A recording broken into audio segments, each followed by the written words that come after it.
darīt ar otru roku, vēl uzspiežot uz tās rokas, kas uz vēdera, un var sākt ar kakla kustībām, ja, to pašu galvu noliekt uz vienu sānu, var sarotēt, un ja jūs jūtat, ka jums zem šīs ribu loka jūtat, kā vēderplēves stiepjas, tātad tur ir problēma, ja.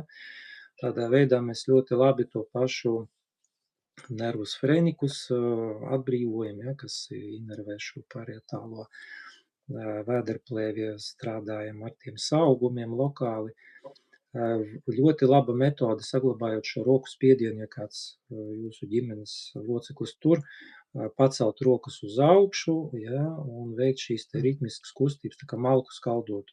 Virs galvas paceļam abas rokas, pēc tam atkal paceļam perpendikulāri griestiem.